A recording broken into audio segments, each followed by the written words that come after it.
Alléluia. Oh, alléluia. Yes, on est en train de vous ça y est, tous les billes à Zozo le groupe. Amen. La présence de Zambé. Alléluia. Nous voulons, nous restons debout. Tu vas prier, tu vas demander à Dieu de te parler. Nous sommes ensemble à l'Oubéayo, demande à Dieu de te parler cet après-midi. Dans leur détresse, ils prient à l'Éternel et l'Éternel envoie sa parole et la parole les a guéris. Demande à Dieu de te parler. Que l'Éternel dispose ton cœur et les cœurs, que l'Éternel soit la bouche de celui qui va nous parler cet après-midi. Prions au nom de Jésus. Commence à prier, que le Seigneur te parle. La parole qui console, que le Seigneur, comme la Bible nous dit, le centurion est venu, il dit seulement un mot, et mon fils sera guéri. Seigneur, nous te prions, parle-nous cet après-midi, que cette parole ne soit pas vaine. Allez des phrases dans la bouche de ton serviteur. Ouais, tout ce qui sortira, Seigneur, soit un médicament pour nous guérir.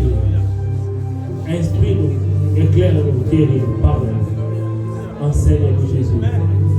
Dans le nom de Jésus, loin de nous tout esprit, des voyages de pensée, de distractions, tout esprit qui ne confesse pas ton nom, nous les chassons au nom de Jésus. Règne et domine, prends contrôle de ce moment du début jusqu'à la fin, et que tout soit pour ta gloire, dans le nom de Jésus.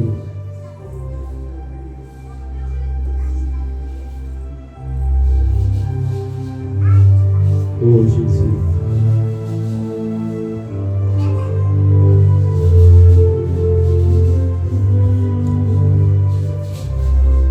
Dans le nom de Jésus, nous avons ainsi prié. Nous lisons, parlez-nous, Seigneur Jésus-Christ. Parlez-nous, Seigneur Jésus-Christ. Amen. Amen. J'ai le plaisir d'inviter l'homme qui va nous prêcher cet après-midi. Notre Papa Chimène Mokami, c'est lui qui Dieu a choisi. Pendant qu'il avance, nous acclamons pour le roi des rois.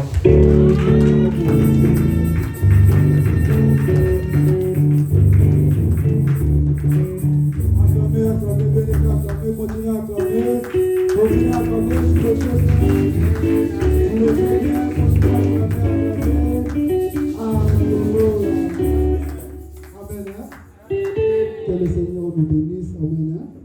S'il vous plaît, nous restons debout. On va lire la parole du Seigneur. On va regarder s'il te plaît. Tu peux nous prendre le psaume 23.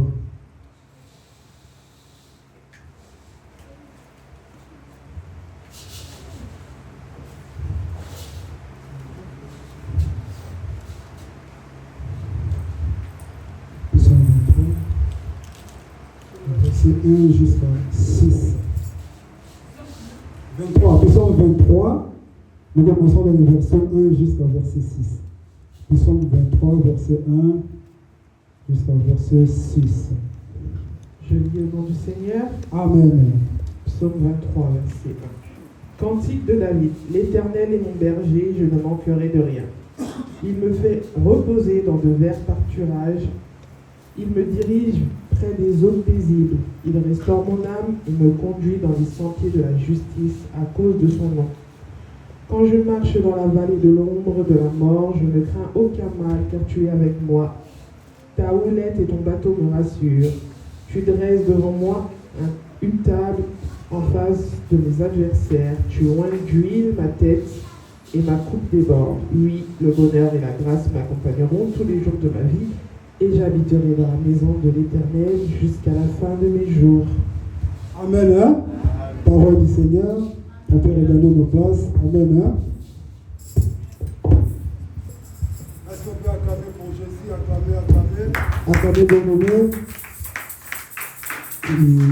Je vais prier pour commencer.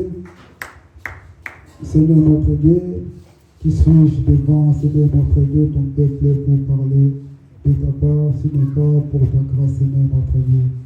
Merci, Seigneur notre Dieu, pour l'opportunité. Père, au nom puissant de Jésus, utilise ma bouche mais les phrases, Seigneur, notre Dieu, dans ma bouche, Père éternel. Laisse que tout ce qui n'est pas de toi soit loin, Seigneur, notre Dieu, de Seigneur. Par le nom puissant de Jésus, Seigneur, règne dans ce lieu, Père éternel, règne dans ces moments. Par le nom puissant de Jésus, nous disons Amen. Amen. Hein? Oui, je vous salue tous au nom du Seigneur Jésus-Christ. Et bien, on peut se rendre au mot, le bac est un peu sur le mot de la combo de Jésus. Zala gentil, personne ne mot, Zala gentil. Malgré il fait chaud, mais sois quand même gentil. Amen. Hein? Oui, bien aimé. Thème Nangaï, il y a le lot. Mon thème l'Éternel est mon berger. Amen. Hein? Notre thème de cet après-midi, l'Éternel est mon berger. L'Éternel est mon berger. L'Éternel est mon berger, c'est le thème de notre après-midi. L'Éternel est mon berger. Amen. Hein? Est-ce qu'on peut répéter avec moi que l'Éternel est mon berger?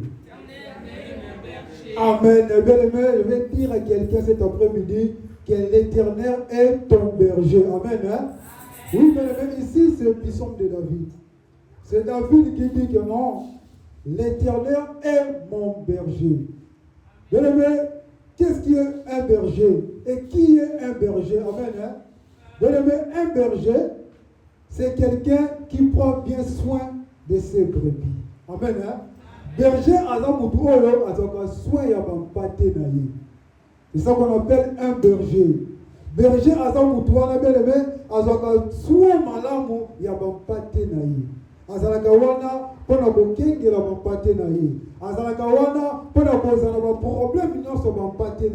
c'est ça qu'on appelle un berger. Mais cet après-midi, tant que nous avons un passage oyo, mais SPL qui il y a que non, il y a la vie c'est l'Éternel. Laisse-moi te dire aussi, bien aimé, dans ta vie, c'est l'Éternel qui est ton berger. Mais le même mouton, Azar berger, la vie, il est l'Éternel. Azar éternel, bien aimé. Ici, David, que c'est mon père qui est mon berger. Il peut aussi dire, ma mère est mon berger. Mais David a remarqué et David avait compris. S'il dit que non, mon père biologique est mon berger, papa n'a pas l'objet beaucoup fort. Papa n'a pas Azar moto. Azar moto, oh, il y a Azar berger n'a pas le lot. L'objet a beaucoup fort. L'objet a beaucoup de. Mais David avait compris que non, il y a Koloba. L'Éternel est mon berger parce qu'il parle d'un berger qui est éternel. Amen. Hein? Mais laisse-moi te dire cet après-midi, nous avons un berger qui est éternel. Nous avons un berger qui est éphémère. Nous avons un berger qui est à Koufakate. Nous avons un berger qui est à Lembakate pour nous battre la brebis. Nous avons un berger qui est à Lembakate pour nous veiller toujours pour nous battre la brebis. Nous avons un bon berger. Oyazana pour nous kengi la biso, pour nous battre la biso. Il y a un dit que non, un berger a son moto oyo a yebi ko kengi la bampate na ye. A yebi ko so soye la bampate na ye. C'est ça un berger. Mais cet après-midi, je vais te rassurer, bien aimé, aux alayo moté aux agana berger. Un berger, un berger la biso c'est l'Éternel, notre Dieu, c'est Jésus-Christ de Nazareth. Amen. Hein? Tous un berger, le bien aimé, attends pour la gana biso. Oh, il y a pas de bon et c'est pas ici, David a quitté Koloba. L'Éternel est mon berger et je ne manquerai de rien. Amen. Hein?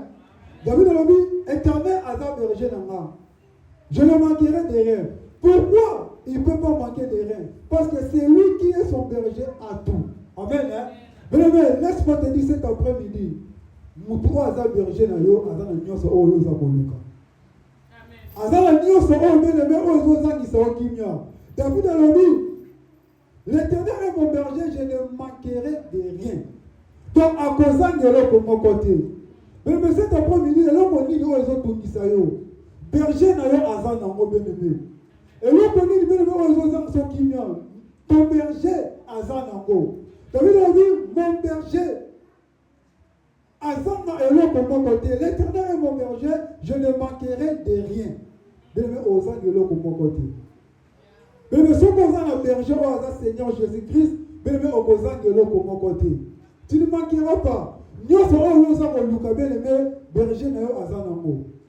Je viens te rassurer bien-aimé, ozana nzambe oyo pona, oyo ko kopesa yo nyoso oyo za ko luka bien-aimé. Je ne sais pas eloko li oyo za ko luka bien-aimé. Eloko li oyo za ko tungisa yo, bien-aimé, ko promener na yo l'inquiétude. Kozana te bakosa yo pete ke non, to ke le bon mutu mo ba pesaka. Bien-aimé, ozana nzambe oyo apesaka koleka nyoso. Ton berger a tout. David a compris que mon berger, l'Éternel est mon berger, je ne manquerai de rien. Alors oui, qu'on a posé un gueule comme mon côté bien-aimé. Cet après-midi bien-aimé, je ne sais pas, peut-être aux Ozan Akimia, bien-aimé va bien le prince de paix. Peut-être bien-aimé, Ozan Kozanga, Ozani Dibala, bien-aimé, comme nous tous qui sont matés, berger na yo oyo, abattre la caillou à Zana Nyoso wana. Berger na yo bien-aimé, oya benga yo, oya pona yo, oya batelaka yo bien-aimé azana nyoso, oza ngelo comme côté. Cet après-midi bien-aimé, nali ko sa biso que non bien-aimé to bangelo comme côté. Ko bangelo comme côté. Ba citation oyo comme la yo bien-aimé e bangisa yo te, car e pas dans nzambe opposant ngelo comme côté. David dit que non, je ne manquerai de rien, parce que David a compris qui na ba citation difficile na yo. David a dit que le lengeni lo makambane ko sala belaye, le lengeni to bane ko intervenir. Le lengeni to bane ko ya na ba situation difficile, aza ko pesa ye longa. David avait compris non. Secours eza na mokilité.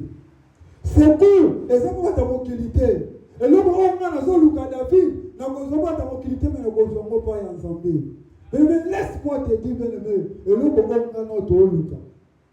Bien-aimé, tout le monde a besoin de te commettre la katikati en est, que l'on a besoin de Lucas, de Oswate, bien-aimé, parce que notre berger a zan un dieu soana.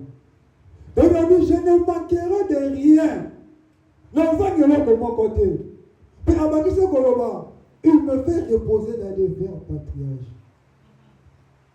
Bien-aimé, verts patriages, ils allaient qui n'y moko en Zambé, allez appeler sa biso. Mais cet après-midi, il y a un peu de motomoko. Notre berger a moni déjà le lengeni makambo zo tungisa biso. Alobi na ngana yebisa yo. Alobi to ta biso bele me komi tungisa mate. Fixe kaka regarde na yo pa na ye. Ye o ya zama de l'autre côté. Ye o ya pesa ka kimia. Bele me ye o ya kotisa kana repos. Bele me cet après-midi, zamba lika kotisa yo na repos. Cet après-midi, bien-aimé, Zambalini a mes maillots, na kimia au mokiro au pesati. Donc il me fait reposer dans le verbe patriage.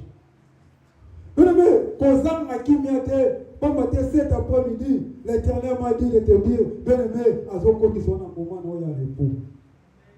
Zambaza ko koti sa yo na moment où bien-aimé, on se sent même bateau.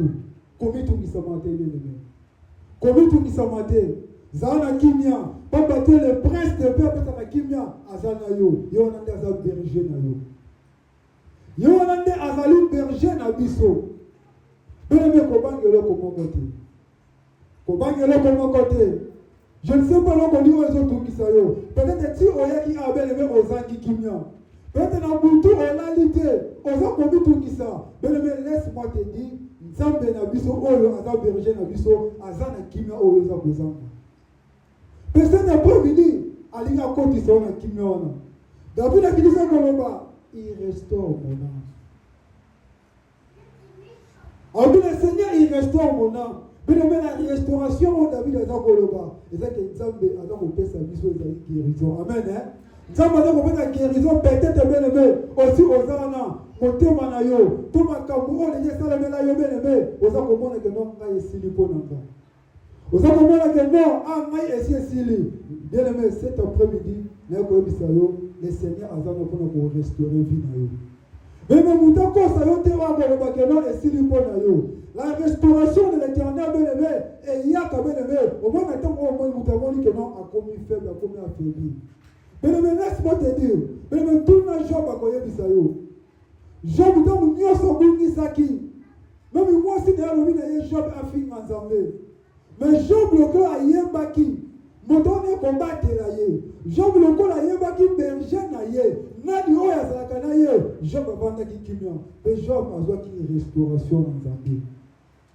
Mais cet après-midi, l'Éternel a restauré vie dans Bissau. Comment il est comme côté? Comment peut-être les médecins ont déclaré que non, et s'il y a je ne sais pas, peut-être les médecins vont déclarer dit. Parce qu'on va déclarer déjà maladie, mon corps n'a vie dans yo. Mais laisse-moi te dire, nous avons restauré vie dans yo. Quand on est quantité, on médecin à Yébissio. Ma camarade aussi peut-être prophétique à Yébissio. Nzambe wana oyo restaurant notre berger avec au restaurer vie na biso lelo. Il est là pour nous restaurer. David a dit il restaure mon âme. David a comprendre na inquiétude na ye. Na commence comme là qui est. Tant ma belle là qui Nzambe, tant ma fixe qui regarde pas na Nzambe, tant mon Nzambe restaurer qui David ezaki kembo na kembo. Mais cet après-midi, Nzambe a restauré vie na biso. Bien-aimé, kobanga na eloko moko te. Bien-aimé, bato bakosa yo te. Bakoyebisa peut-être que dans la citation na yo, tokende so koluka mutu akisi, tokende koluka mama moko boye, bapesa biso. Bien-aimé, Nzambe na biso aza oyo arestauraka, apesaka biso condition te. Amen. Eloko oyo ke koluka na restaurer pa ya mutu mokili. Oza na berger moko oyo apesaka koleka bato mokili wana. Bien-aimé, koluka restauration et pas ta mobilité. Koluka restauration et pas battre kisi. Mais bien-aimé, restauration na yo luka mo pa ya berger na yo. David a dit l'Éternel est mon berger, je ne manquerai de rien. Il me fait reposer de vie parce qu'il restaure mon âme. David a dit na assurance wana. Pour que Nzambe a restauré ta vie à bateau. Bien-aimé, on dit aux gens ça okimio. Laisse-moi te dire, il est là pour te restaurer. Cet après-midi, bien-aimé, aux gens qui m'ont dit, Nzambe appelle ça yo kimia. Il est là pour te restaurer. Nzambe a restauré ta vie à bateau. L'Éternel a restauré ta vie à bateau. Mais mon toit attend pour la Nzambe à part de l'autre comme côté. Mon toit Nzambe a sa berger naïe. Mon toit a dit que non, l'Éternel est mon berger à part de l'autre comme côté. Notre berger a bien avisé qu'on parle de l'autre comme côté. Nalina restauré vie naïe. Dans la situation difficile, il a restauré vie. Notre Dieu est là, bien-aimé. Il est ton berger. Bien-aimé, comment côté. Moutou à cause de bien-aimé. Dans le problème à vie, il est là pour te restaurer. C'est pourtant dit dans verset 4. Qu'est-ce que la Bible dit?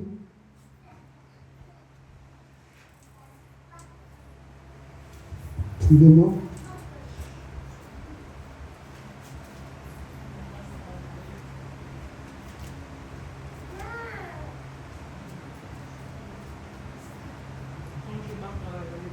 Oui, en verset 4, dans le livre, quand je marche dans les vallées de l'ombre de la mort, je ne crains aucun mal, car tu es avec moi. Cela veut dire quoi, bien-aimé? Attends que vous avez autant dans la situation où c'est commis noir dans la vie. Malgré que ma commis noir dans la vie, nous avons comme on a place qui sont ok, bien-aimé. Laisse-moi te dire, il est avec toi. Berger n'a besoin à Tikakate. Attaque mon pote, ma mère va comme l'émotion, il y a balou. Notre Dieu Azawana. Quand je marche dans les vallées de l'ombre et de la mort, je ne crains aucun mal. Ta roulette et ton bâton me rassure. Amen. Bien aimé, comment que l'on commence pour Nzambe na yo Azanayo. Tant que dans la situation où ils sont ici au Kimian. Peut-être bien aimé, peut-être qu'on a une pression beaucoup puis tout lesquels on a vu dans la vie comment on a dit. Malgré ma communauté c'est comme une noire dans la vie na yo. Malgré ma situation ça va changer. Notre Dieu a le dit que non zala wana. Comment que l'on comment côté. Azana pour nous combattre la vie na yo. Mais maintenant habiter là qu'on dit est comme déjà sombre dans la vie na yo. Je ne sais pas. Et là qu'on dit déjà est comme sombre ça pour moi que non est sili na vie na yo. Nzambe azawana. Habiter là combat maté. Même si je marche dans les vallées de l'ombre de la mort, je ne crains aucun mal. Mais David a dit ça pour moi. Ton oulette et ton bâton me rassurent. Amen, amen. Mais oulette et bâton ya Nzambe et ça wana pour nous côté la vie. Nzambe na biso asimba bâton pour nous protéger biso devant nguna na biso. Amen. Nzambe asimba bâton pour nous protéger devant nguna o baza koya na yo. Tant nguna baza koya bene pour nous koboma yo. Nzambe asimba bâton pour nous frapper nguna na biso wana. Nzambe asimba bato mpona kotia banguna na biso musika na biso. Habita village ton bâton mais assis. Bien-aimé, notre Dieu asimba bâton asimba bien-aimé. Tant va lieu au kilo va y avoir dévorer biso. Il est là avec son bâton pour nous frapper au bas de la musique na yo. Cela veut dire quoi bien-aimé? Nzambe azako kimisa ba malédiction ezala pembeni na yo. Nzambe azako longola makambo be oyo bazako yana ngo pembeni na yo. Donc nous voulons que bâton mais rassis. Donc je voulais rassurer à quelqu'un. Je voulais combattre le côté. Combattre va combattre. Combattre va adversaire non va comme belé dans la vie na yo. Ozana nzambe oya simba bato pona ko frapper adversaire na yo. Ozana nzambe oya simba bato pona ko longola bato mabe pembeni na yo. Combattre le côté bien aimé. Il est là nzambe na biso. Atambola kana yo bien aimé. Ataka bitumba. Laisse que bien aimé na yo bien aimé pas comme ebelé. Laisse que bien aimé na yo bien aimé. Pasa na bomba kama bempo na yo, mais bien aimé loko ba bosana, ozana berger moko oya simba bâton. Oya tala ka benemi na yo de près. Oya yeba ka kalki nini baza ko sale na yo ya mabe. Pona ko benga na bango musika na yo. Ko bangelo ko moko te. David a dit ta oulé le bâton mais rassis. Pe bakisa ko loba, tu dresses une table à face de mes adversaires. Et loko se fait singa awa. Bema lobi, David a lobi tu dresses une table à face de mes adversaires. David a lobby. Nous avons tracé table derrière l'adversaire et devant l'adversaire. Cela veut dire pourquoi. Nous avons aligné un peu sur le long devant l'adversaire. Nous bossons face à face. Comment on a dit que nous avons dit sa vie. Et comme il attend, on a jugé l'adversaire. Et comme il attend, on a fait ça devant l'adversaire. Et comme il attend oyo, Nzambe aya akita, alongola yo devant adversaire na yo. Bien-aimé, kaka esi comme adversaire no wasangani. Esi comme la biki esi lipo na yo. Ne esi kade Nzambe liki asala, a juger bango mona ke non azalaka na yo. Amen hein. Esi quand Nzambe liki asala ke non, a juger adversaire na yo. Habitude une table à face de mes adversaires. Bien-aimé, tika bango basanga na bango beli. Tika bango va se multiplier. Tika ba adversaire na yo ba loba déjà que non, yé peut-être c'est silipo na ye. Tango bango ba za ko sala ba kompo pona ko koma yo. Nzambe aza ko dresser table moko pona ko longisa yo devant bango. Tango bango ba za ko se multiplier mais fort. Ndenge ni na ko sala mabe, ton berger est là, aza ko dresser table. Kobangelo ko monte bien-aimé. Nzambe aza ko bongisa table. Oya ko juger bien-aimé na yo. Aza ko bongisa yo. Olinga ko matisa na gloire devant bien-aimé na yo. Avec Dieu une table à face de mes adversaires. Nzambe aza ko bongisa eloko moko na vie na yo. Bien-aimé ko bangati. Tika bango baya. Tika ba adversaire na yo ba sanga na bien-aimé. Ton berger oya batela ka yo bien-aimé amona ka koleka yo moko. Kobangelo ko moko te. Ne pas perdre de combat, combat de l'autre côté.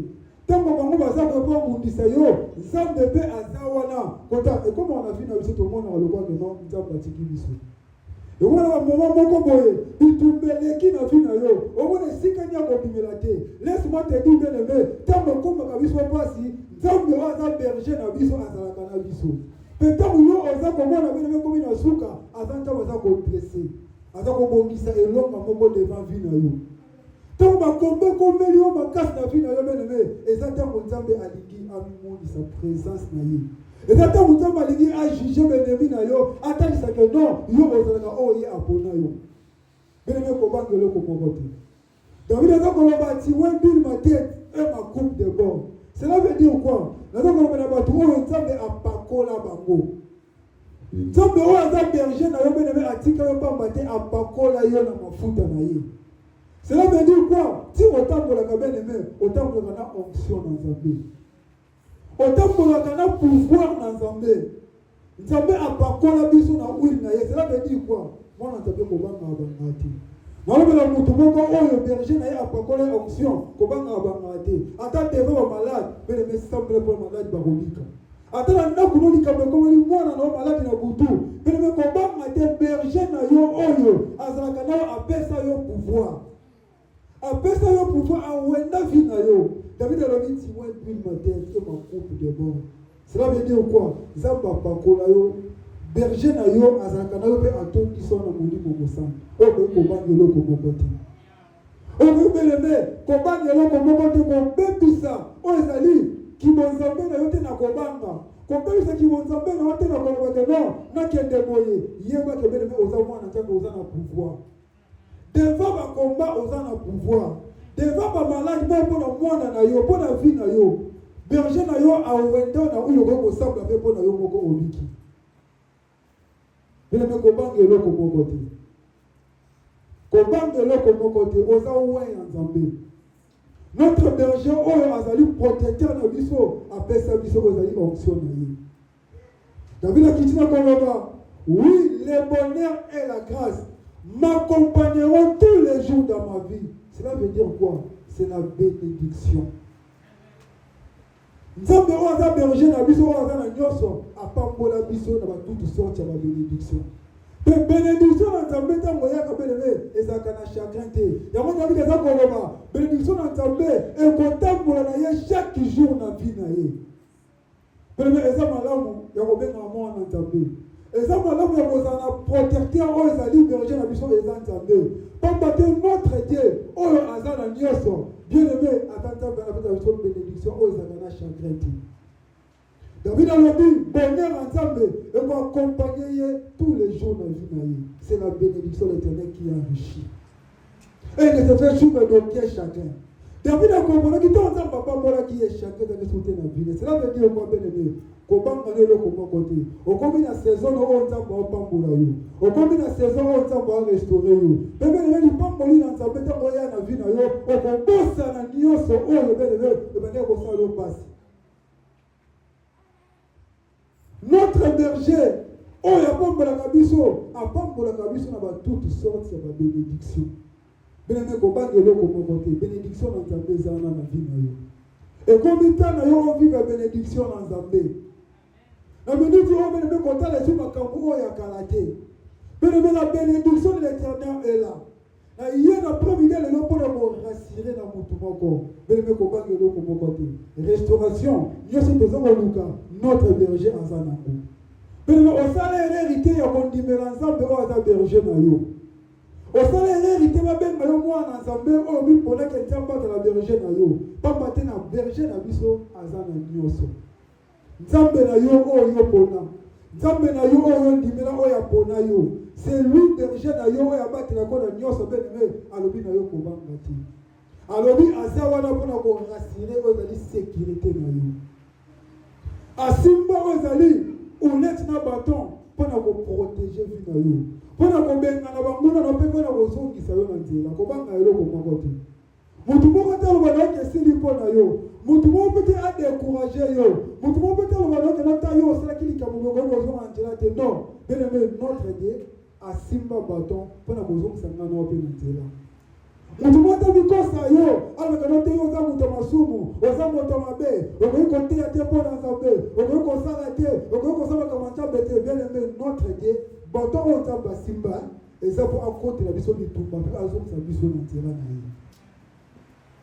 Amen, bien aimé. Donc moi bien aimé, yo oza rasi oza na nzambe. Kobanga yo mo te.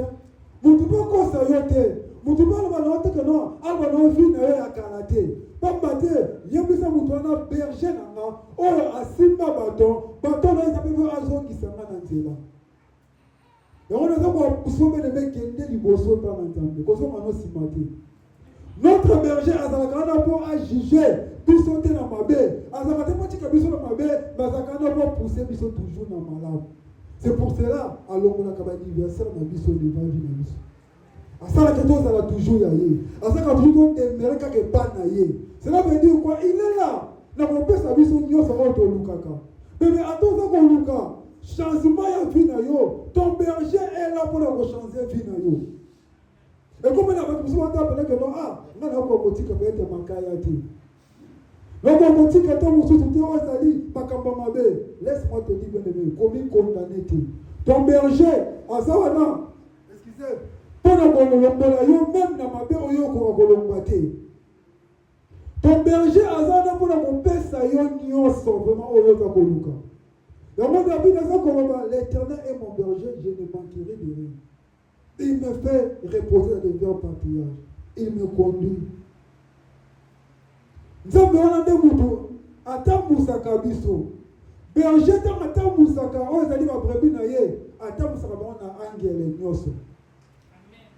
Atambusaka bango azalaka wana mpona koveye. Ata soki brebi moko alingi abima libanda, berger azalaka na mpona kozongisa ye. Amen. Yango na esi biso bene mpe kobanga na eloko moko te. Mutu moko te adécourage yo. Bene ton berger azalaka na mpona kosala nyonso mpona yo. Nyonso oyo koluka na fi, bene berger na yo aza wana. Bene oza na nzambe oyo atikaka te. Bene moni mutu atambolaka na nzambe, même nature etosa yo. Amen. Bene tala na vie ya Josué. Josué azalaki na nzambe, nature etosaki ye. Josué akangi oyo ezali moi. Josué lobi na moi etelema. Bene na bomoto ya Josué akokanga moi te. Na bolenge ya Josué. Mais lokola azalaki na berger, omoi mosala berger asalaka, lokola atikaka biso te, nzambe apermettre que non Josué akanga moi ti alongisa ye. Bene mutu atambolaka na nzambe kobanga eloko moko te, oza na pouvoir ya nyonso. Même nature bene etosa yo. Obanga mpo ani?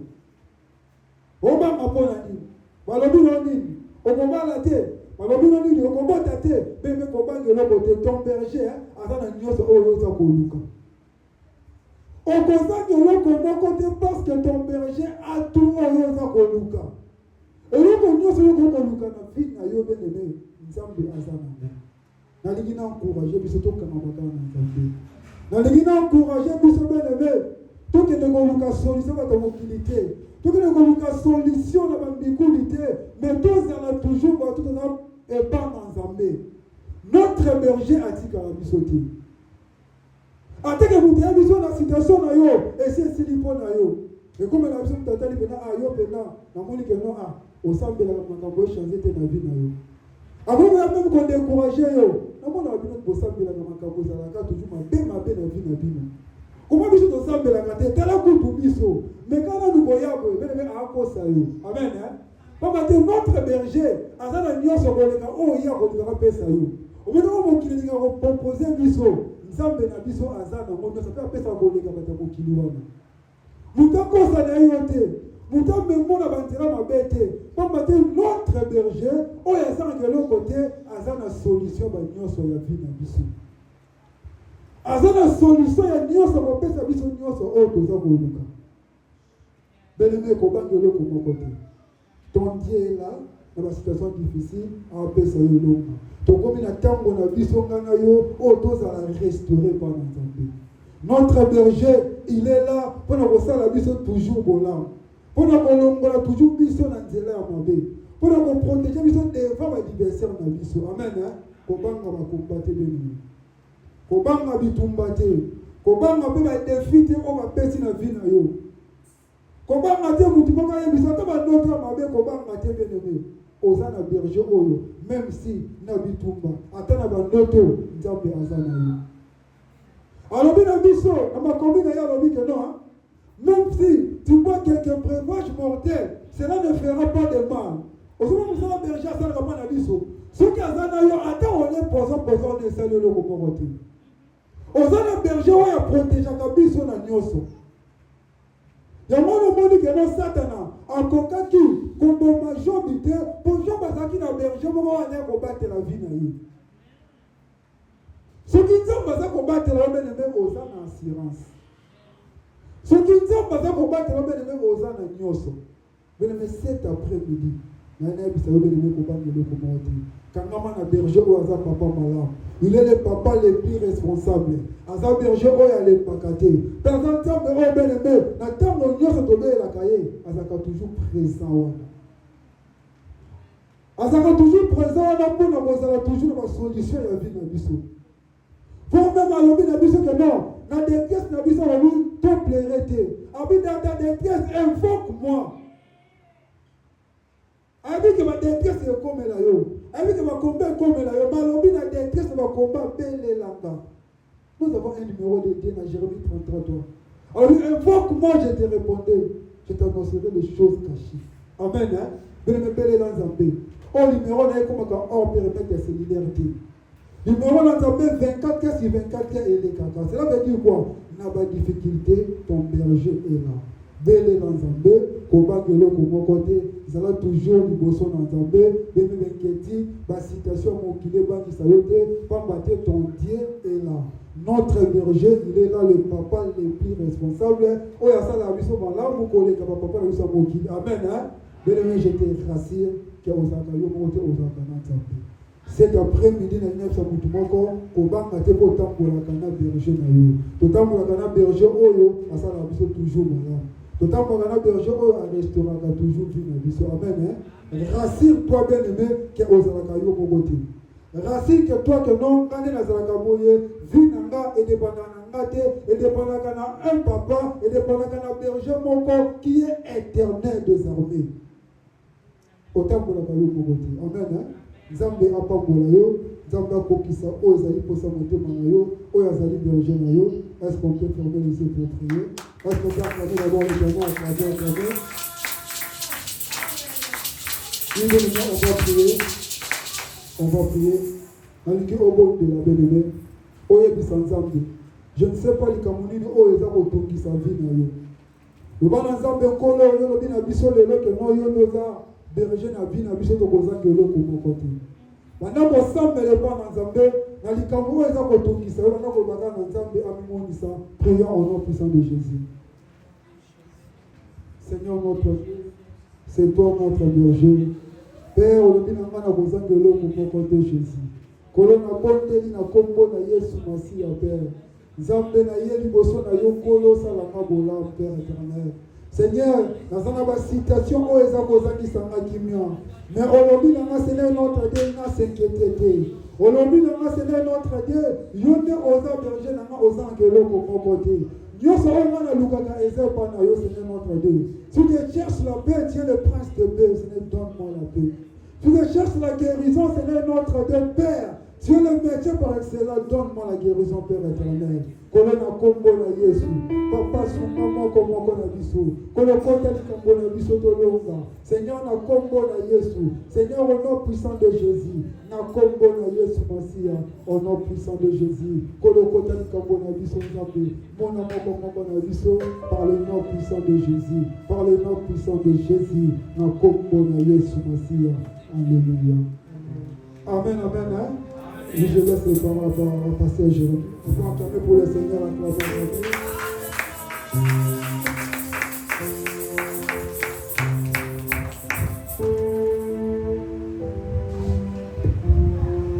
Amen. Amen. L'Éternel est mon berger, je ne manquerai de rien. Alléluia. Amen.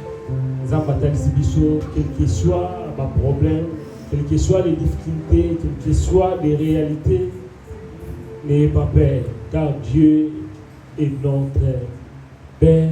Dieu veille sur nous. Alléluia. Amen. Alléluia. Amen. Des fois, ma réalité à ma vie, des fois, ma circonstance à ma vie, et mes marabiso, des fois, autant la nzamba zo ya nolanga te, nzamba zo répondre na te. Mais nzamba lobi na biso lelo, il est au contrôle de tout. Alléluia. Kobe sa valeur na yo te. Gardez valeur na yo. Valeur na yo ezate na oyo bato bazomona, mais valeur na yo eza na oyo azakati na yo. Alléluia. Alléluia.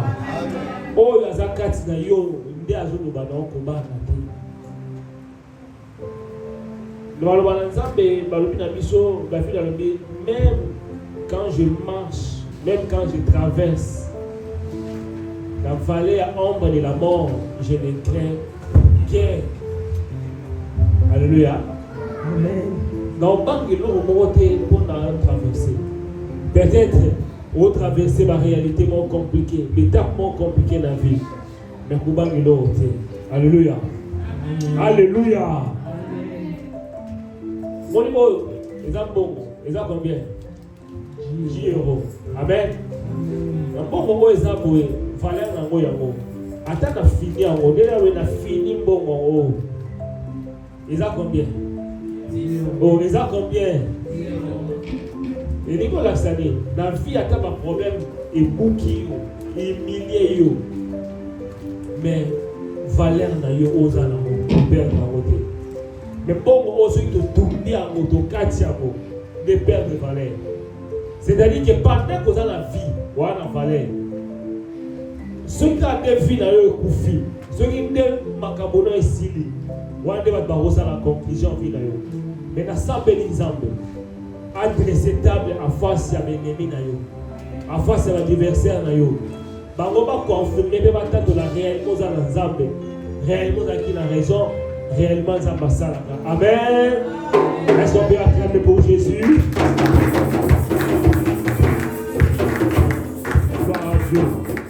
Amen. Zamba zo se belé na bokambi, zamba ba se belé na oyo ebimi. Na ina pesa communiquer après to ya ba bébé na biso, après nous allons donner les offrandes. Amen. Amen. Communiquer la biso ezali ba programme la biso comme d'habitude. Nous sommes là chaque dimanche, nous allons à partir de 12h30, nous allons à 15h. Lundi, mercredi, vendredi, nous allons en ligne. Chaque 6h, 6h30, nous allons en ligne. Na WhatsApp, sur le côté raté, c'est important de commander la journée dans la prière. Vendredi, les 26, nous allons veiller les prières. Alléluia. Venez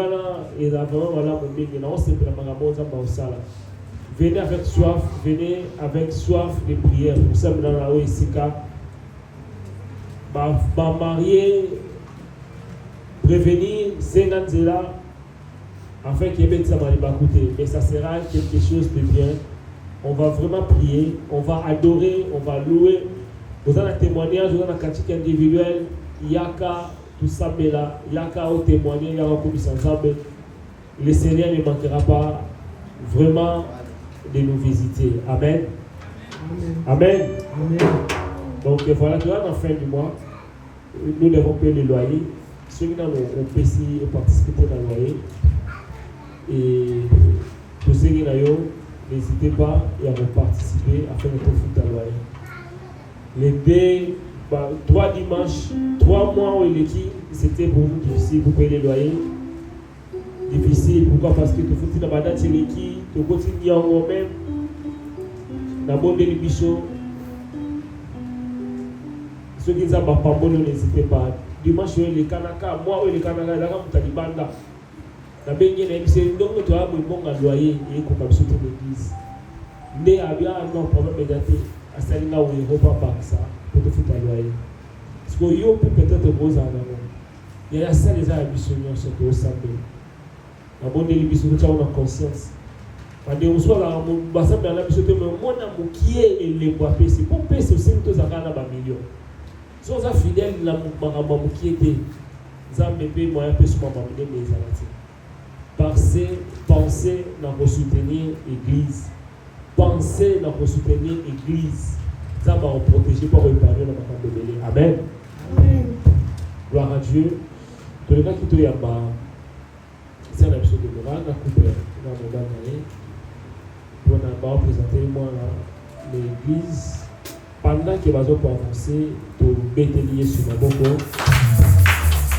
Nous avons besoin